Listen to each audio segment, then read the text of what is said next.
Hey there, everyone, and I have the pleasure of featuring Dr. Amanda White, who is the Deputy Head of Education in the accounting discipline at UTS Business School. And I suppose Amanda's transitioned into academia from a background in public accounting. More so, I've heard of Amanda, and I have the pleasure today of actually meeting Amanda firsthand through her success with her YouTube channel, Amanda Loves to Audit.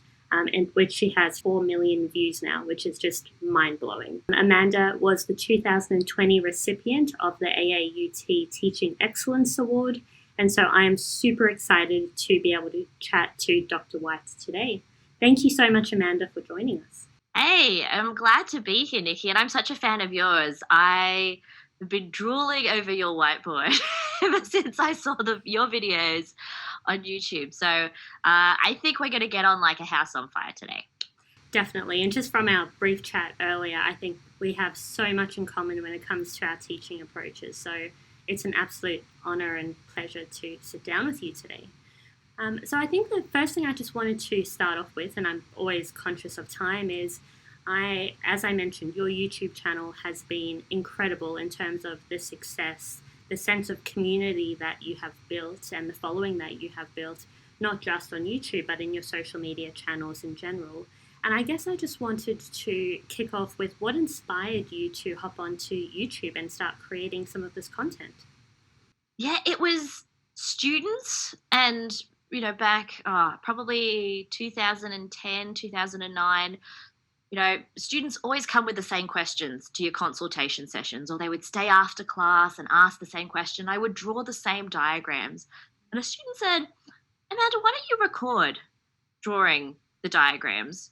And so I was just sick of answering the same questions over and over. So I thought, I'm going to record them. And I used a really old camera. There was no HD cameras back in those days to record me drawing on paper, explaining things, making my thinking visible. And so I started putting those on our learning management system, which was Blackboard at the time. And back in 2010, every time you pressed play on a video in the learning management system, it downloaded it. And the university was charged based on how much we used in terms of bandwidth.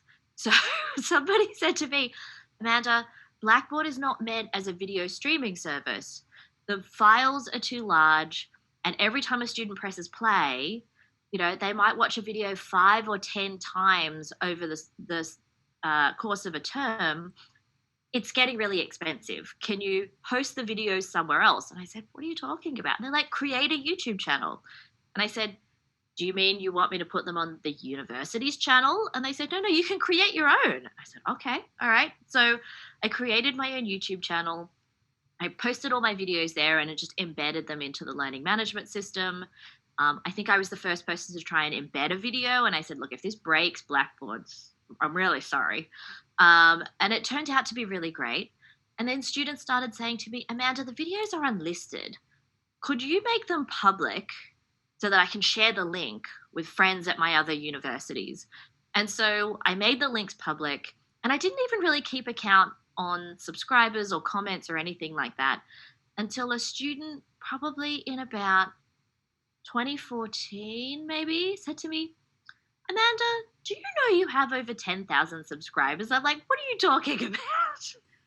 And I went on and there were 10,000 subscribers and thousands of comments of something I had just was making for my students, not in any regular schedule. And so I think it was about 2014 where I said, okay, if people are watching, let's take this seriously. Let's try and improve the video quality. I was already doing that for my own students. And then the feedback I was getting, random emails from students all around the world who were saying, wow, I was really struggling and these are such a useful resource. My teacher is not a specialist in, teaching auditing. They're a management accountant or a different type of accountant. And these are really helpful. And then I started getting messages from academics who were saying, man, this is so great. I don't have to worry about trying to build a video because I can just use yours. And so then it just became this juggernaut of a thing where, and I love playing with technology in the classroom, which means I sort of really love playing with technology when it comes to building teaching resources. And, I'm a bit of a gadget fiend. So getting into making content and always improving it has been really important. And for me also, it's because my students are looking for outside sources. So I already know that when students get a homework question or they get assignment, the first thing they're going to do is go to YouTube and do some searching. They're going to go to Google and do some searching. So I want there to be accurate and high quality information out there. And the thing that really made me step up my game in terms of content production is that I'm also competing against people who do this for a living.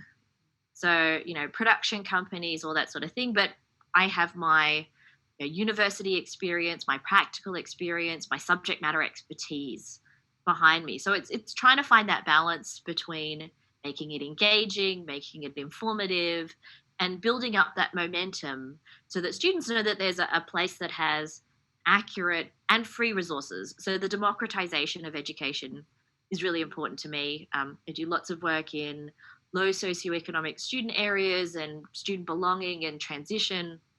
So making sure that no matter where you were, accounting for me is like this really powerful social mobility tool. Anyone can become an accountant if you've done the right studies. It's a really open profession that welcomes people from all sorts of different diverse backgrounds. So, the more people that I can bring into accounting, especially in lower socioeconomic countries, throughout India, throughout Africa, there's a great driver for change there. So what started as this idea of making things for my students now has become a part of, a much bigger purpose. And that really drives me to do this. I didn't come to university to be a researcher.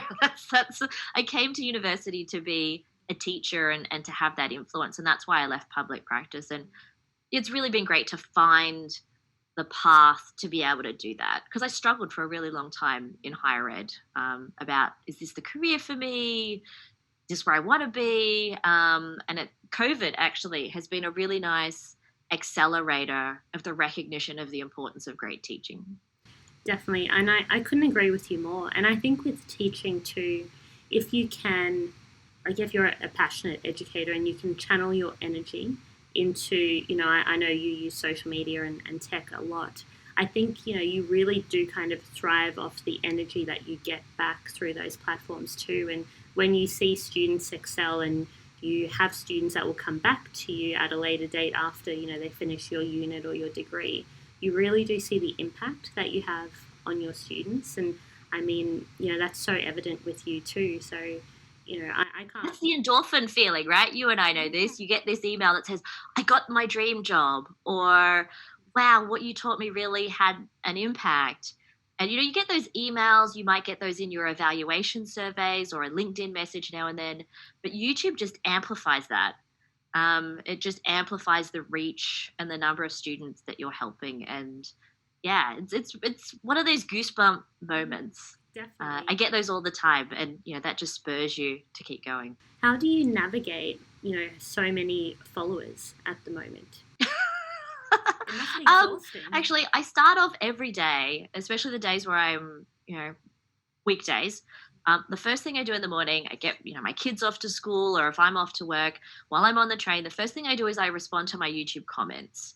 And even if it's just a hi, thanks for watching, I say in my videos now, students have started telling me where they're from. So I've been reading out lists of I've had comments from people from Cameroon and Madagascar and, small nations within Europe.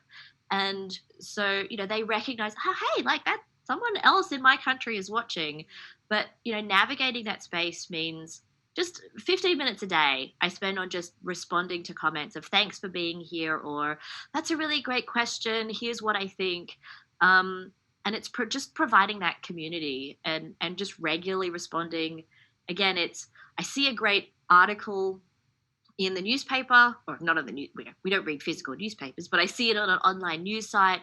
I will schedule that to go out to my students and to my followers of here is a really interesting piece. I add a little bit of commentary to it. just to keep in touch. It's that regular communication. And very, very early on, back in 2012, I did work with a social media PR strategist. And she was Australia's first social media PR strategist, and she just happened to be my cousin. And she said, what do you want to get out of this? How do you build a community? And we talked about frequency of communication, so a couple of times a week, adding my own voice, so not just sharing a link, but adding my own voice and adding my own insights in there, and then creating that two-way communication. And so the reason I love responding to comments, every morning on the train ride on the way to work, is because that sets me up in the right frame of mind for the day. It sets me up to get that endorphin rush of people saying, thanks, this was so useful. And you're like, yeah, I'm pumped to help more people today in, meetings or classes or strategy or whatever it is. But that really sets up my day every single day. For sure. And I think too, it's so easy to get bogged down with the mundane, structured academic duties every day. And when you're a balanced academic and expected to do research and teaching and service, you kind of just get into the everyday flow. So I think that's actually incredibly important, and it sort of aligns, I suppose, with some of the teachings we have from a research training perspective, where the first hour of your day you should be writing or doing something productive. And I guess that's kind of the equivalent in education. It's actually engaging in those networks. Because, it can take so much time. I've just recently learnt, trying to be more active on the social media platforms. So I think, having dedicated time slots is so effective. And it's about creating relationships and creating trust. So our students don't automatically trust us. So I use social as much as I can to show little snippets of, what life as an academic is like. It's not just teaching our students. You're right, it's the research parts. It's the service parts, like, I'm off to a meeting now and we're talking about this. Or, I'm working on a new project to help the graduations team. So it's about creating those relationships. And I look a lot to social media influencers, not because I look up to them, but I look at what are the strategies that gets people to keep eyeballs on, watching particular vloggers or particular influencers. And it's not just the content. It's the content delivered with some aspect of that person's personality. You get to know them through that social. And creating those relationships is what keeps students coming back. It's what keeps students, when they're on your learning management system, pressing the next button to watch the next video, then going, oh my God, that was reading a lot of slides, right? Just reading out the PowerPoints. I'm really not interested to watch the next one. It's using all those little tips and tricks of drawing, of getting closer to the camera, of being really quiet and then getting really excited about something, and body expression and movement. That is what keeps students coming back. And, that's the hardest bit, I think. Creating an engaging video is the hardest thing. What are your top tips for educators when it comes to creating engaging content? So the first one is to be your genuine self. Now, just like they say that, the camera makes everybody, there's that old saying of the camera adds 10 pounds to everyone. When you're talking to your camera, your webcam, whatever it might be, and you're making content, it is a bit of an energy vampire. So while you're in the classroom, how you might talk to your students in the class works when it's live. But when you're on camera, sometimes it can seem a bit flat. So I always will think to myself, okay, add 10% onto who I am. I exaggerate my gestures, my movements, my excitement. Oh my God, this is so exciting with my students, because I know that happens. The next thing is the power of, animation, annotation, the live pen, and visualizing your thinking. And so you do this through your light boards. I don't have access to a light board and I'm not organized enough. I know you do lots of planning and test runs to make sure that everything works out correctly. I'm way not that organized. And so I use my iPad and an Apple Pencil to really annotate. My slides have barely anything on them. And so my students say, it is so great to see you write and explain as you go, because that's keeping me engaged. Even when you're highlighting, just highlighting particular words or drawing arrows between concepts on our lecture slides using the little mouse pointer. The power of the pen works so well when we're physically in places. The old days of acetate slides and overhead pen markers translates really well to online to keep students engaged. And the other one is, you talked with Sophie about chunking down content. And, I'm a strong believer in that chunking. And we already have, learning objectives and structure. So, one video per learning objective is sort of the way that I structure my courses and my material. But I'm always, making that call to action. So this is a really interesting topic. I want to know what you think in this week's discussion forum, or share a photo of what you've seen on a Padlet or on a Flipgrid. Just like you'll see on YouTube videos, make sure you subscribe and leave a comment. I always make a call to action of my students. Don't forget to get involved by doing something. And that makes it feel like it's a little bit more two-way. But, and then this gives students the flexibility to watch wherever they like, whenever they like, captions on, captions off. That would be the other thing. If you have captions, check your captions. I know you said 3 things, but if you do have captions, just read through them, because when you're teaching something technical, sometimes it gives you a really weird word, and students who are reading captions go, I am totally confused. So accessibility is that other thing to think about. It's actually so funny you mentioned that, because I've received so many emails and just private direct messages of students taking screenshots of some of my Lightboard videos on YouTube with the auto captions on that I never ever thought to edit. And just like, really technical anatomical words are so funny in terms of their mispronunciation, and sometimes very inappropriate too. Yeah, Kiwi, a colleague of mine has a strong Kiwi accent. Our captioning system inside our learning management system has no idea what he's saying whatsoever. Oh, that's classic. And I think the other thing I just wanted to mention with respect to the drawing, at the end of the day, it doesn't actually matter what the technology you're using is, because whether I'm drawing on a Lightboard or if I'm drawing in a classroom on a physical whiteboard, or whether you're drawing on the iPad, it's actually all the same underlying approach at the end of the day. And the thing I like about it is, if I'm drawing or if you're drawing on your iPad and annotating the slides, the students actually follow along and they're forced to write themselves. It doesn't have to be high tech, low tech, as long as you're being you. That's the big thing. Definitely. And I think from a neuroscience of learning perspective too, getting students to actually draw and think about, summarizing concepts by drawing, it actually helps them a lot more with the retention of their information and long term, and the encoding processes. Well, it's part of that retrieval practice, right? Exactly. So it's teaching them skills, I guess in a non-explicit way as we are delivering some of this content. And I don't think we talk with students about how to learn as much as we should. That idea of what is required in learning. Is it just a cognitive thing where students think, I'm not very smart?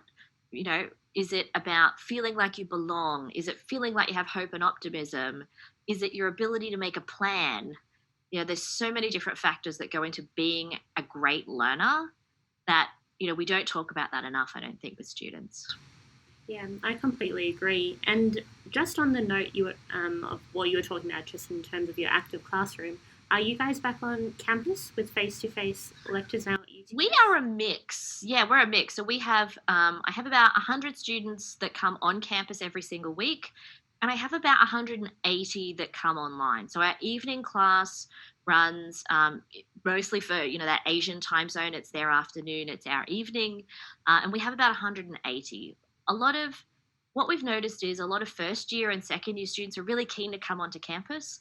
A lot of our students who are in their final year of their degree are like, I'm working more hours. And so they're looking for a little bit more flexibility. But, we still have the same active learning. It's just delivered in different ways, whether it's do an activity as a table or here's an activity in a breakout room and do it on a collaborative PowerPoint. And then I'm really big on teaching students how to evaluate the work of others. So evaluative judgment. And so we say, okay, you were on slide number 10, go down to slide number 11 and provide some feedback. Because I think that's a really powerful way to help students learn more about what they've done by comparing their work to others. And that means that later on, we can say, okay, have a go at this task. Here is an academics version of what, a solution might be.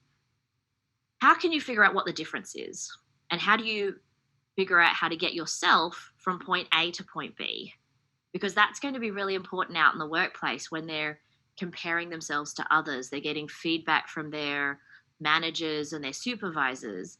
Quite often it's, well, not necessarily here are the things you need to do to improve. It's just you need to improve, and giving them more of those, life skills, professional skills, I think is just as important as delivering quality content and making sure they understand the content part is understanding the skill part that they need.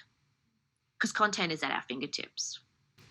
Exactly. And have you found that there's a difference in the engagement levels between face-to-face and online? Such a huge difference. For us, it's a couple of different things, or for me especially, when you are in a face-to-face class, if you want to leave the class early, you have to physically walk past your teacher. And I will always say, oh, bye, I hope everything's okay. Or I will say to them next week, oh, you left a bit early. Was the activity not really interesting? What was going on? So I'm always quizzing my students for feedback. Whereas online, you just press that red button that says leave meeting. And it's really easy just to leave the room and think, oh, it's recorded, I'll catch up later. But what my research, I had 30% of my students failed the subject last semester. It was the first time I'd had a high failure rate in maybe 10 years. And when we started digging into student behavior and interviewing those students, a lot of them said, oh, well, I knew the class was being recorded. So I had another assignment due. I had to go to work. And so I just thought I'd catch up later. But catching up later doesn't necessarily happen. And so they think, oh, well, I'll catch up again next week. And then suddenly we're in exam period and they're completely stressed out because they need to catch up 5 or 6 weeks worth. And it's like trying to learn how to make sourdough by just watching a whole lot of videos. Unless you've made sourdough and had failures and learned lessons from the practical aspects of trying it over a longer period of time, you're just not going to get there. It's about trying to instill those good habits. Now, recordings for students who are staying on track, who have that dedication, it's so beneficial to those students, especially where English is not their first language or they have care responsibilities. But we have to balance that out with the moral hazard of potentially enabling a really bad habit that is just going to cascade into more and more falling behind and eventually failing the subject altogether and having to come back. So it's this difficult balance of that accessibility versus what is the best thing for students overall. In my discipline area, we are not going to record our tutorials in the future to encourage more students to turn on their webcam, more students to engage. Obviously, we still will have some way to catch up if you're legitimately sick and something happens. But we want to try and remove that temptation to go down that downward spiral. I'm not sure how popular that's going to make us with students. But yeah, sometimes you have to make hard choices because a lot of times students who are 18, 19, 20, 21, that decision-making capability is still quite young in making those decisions. So, yeah, what's your experience been? Has it been similar or?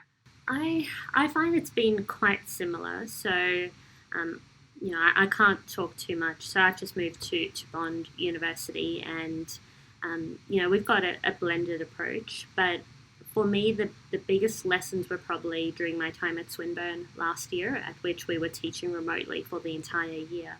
And similar to you, one of my units last semester, had a fairly high fail rate compared to what it had previously been. And it was interesting digging into the data that I found that And I had Quitch as a lateral sort of tool to actually be tracking the analytics to see if students were regularly engaging in the quizzes that were coupled and post-class to a lot of the sessions I was running. And there was just a cohort of students that really fell into that trap of, either not logging in to our, live sessions, or alternatively they'd log in, they'd turn off their microphones and videos, and then they just walk away. They were probably making breakfast in the background. Who knows? But I think part of it was, yes, there's that flexibility to do so. But unlike sitting in a physical lecture theatre or classroom, you wouldn't actually do that in real life. So I personally was a little bit frustrated, I guess, with some of the behaviours that I was seeing. And I think it was just due to, there were so many different social circumstances going on in the background that really managing their time and that self-regulation, I think, was really difficult for some students.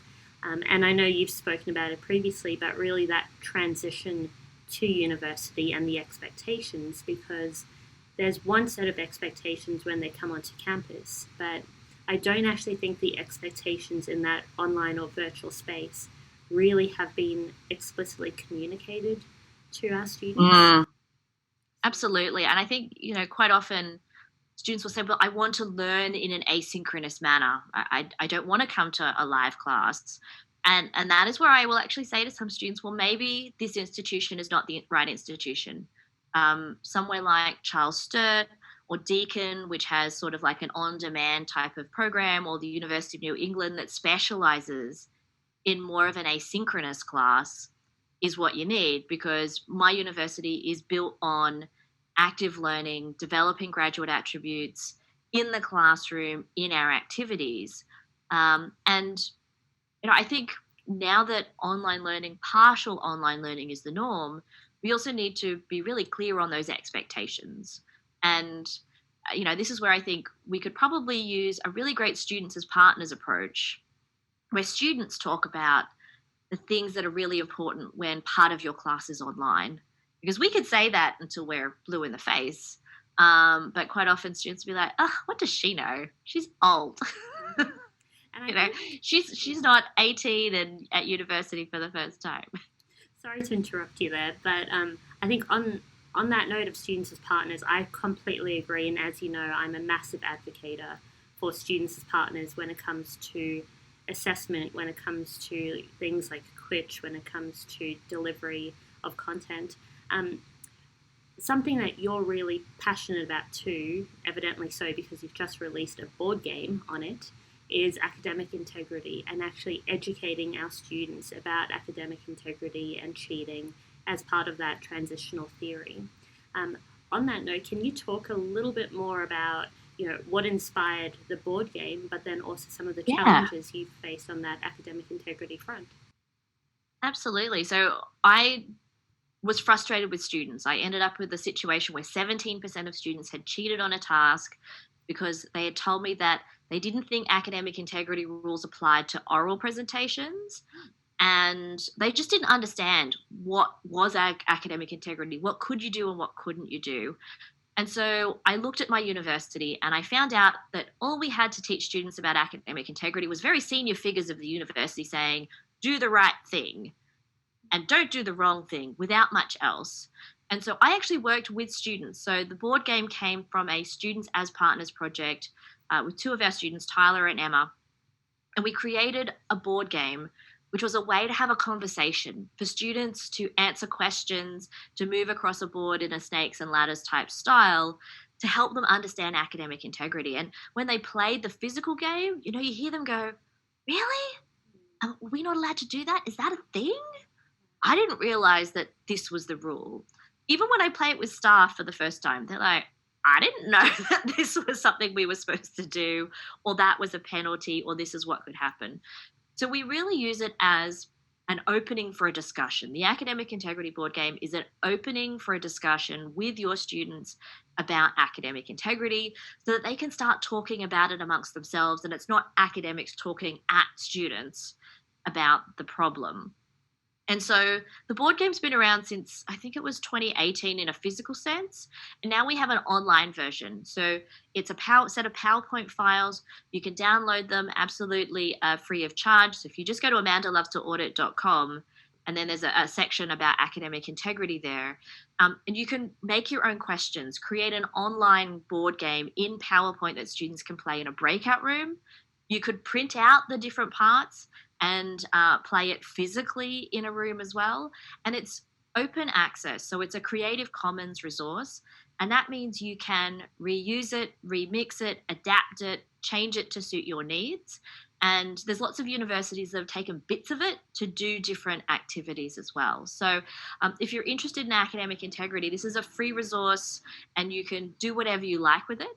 And you just go to amandalovetoaudit.com and it comes with a whole lot of resources. So it comes with a video that explains to students how to play, videos that show you how to set up the game and create all the different components of it as well. So, we want to really have that conversation with students. And it's not just a one-time do a module when you start university thing, because we know students just rush through those as quick as they can. It's talking about it in the context of your discipline area and your assessment, because an oral assessment has different academic integrity concerns than if you're writing an essay or if you're asking students to create questions for Quitch or create and explain a video. So it's got to be a discussion that we have with students, and that leads into the workplace as well. You don't want a doctor who has cheated on their exams. You'd think, oh my gosh, what's going on here? But it also means having professional integrity when you're in the workplace. If you see something that's going on that's wrong, what would you do? And building integrity is part of being part of the university community and our wider community at large. So I like to have that discussion with students in it. It's not just an academic thing, it's a professional thing.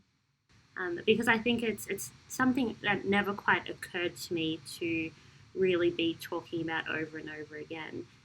And I think too, sometimes in a big program like I'm part of, our time is limited with the students. So when we see them, it's very much just focused on delivering that academic discipline content. So I think really subtly embedding it or having the resource available for them to play maybe in their SGL groups, for instance, might really be the way to go. And this is where, a whole of program approach for your course, and how do you tackle academic integrity? Where do you talk about it? Where are we seeing the most issues?